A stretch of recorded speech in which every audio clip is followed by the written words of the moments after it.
The case of the missing 43 students from the Ayotzinapa Teachers Training College in Mexico has sparked an inspiring movement that has galvanized grassroots activists the world over. The incident calls attention to Mexico's dirty politics, which have caused the deaths of tens of thousands of people since the implementation of the US-financed war on drugs.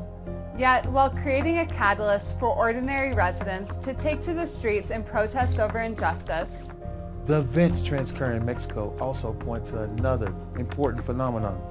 Namely, the shamefully biased way in which the flag of human rights is waved by the world's most powerful and influential players. There is one striking example that puts this fact in stark relief. It also involves Latin America, and it also involves 43 people. But this time it has to do with a country that is not nearly as sympathetic to U.S. interests. That country is Venezuela. Between February and March of this year, a wave of right-wing violence was unleashed by extremist sectors of Venezuela's conservative opposition.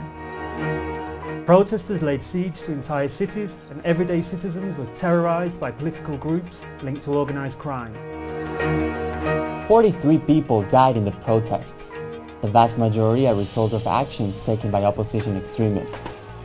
The international press had a field day with the events that happened in Venezuela. Pop icons, celebrities, NGOs, and governments around the world joined in the deafening chorus that succeeded in characterizing Venezuela's right-wing terrorists as freedom-fighting students. The democratically elected government of Nicolas Maduro was routinely savaged by media outlets as carrying out a brutal crackdown on peaceful protests. Turning back to Mexico, the question must be asked: where is the condemnation emanating from the rich and powerful to denounce Mexican President Enrique Peña Nieto over the case of the 43 missing students and Mexico's dirty war? Where's Kevin Spacey, Jared Leto, Madonna, Mark Anthony, Ricky Martin? Where is the U.S. State Department, the New York Times, the Washington Post, the Miami Herald? If 43 students were abducted and possibly murdered in Venezuela, it is obvious that there would be a much different international reaction to the situation.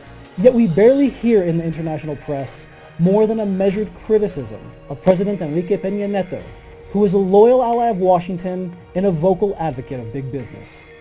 It is for this reason that if the movement for justice in Mexico is to be successful, it must continue to be led by grassroots activists. And it must never rely on the corporate media for sponsorship.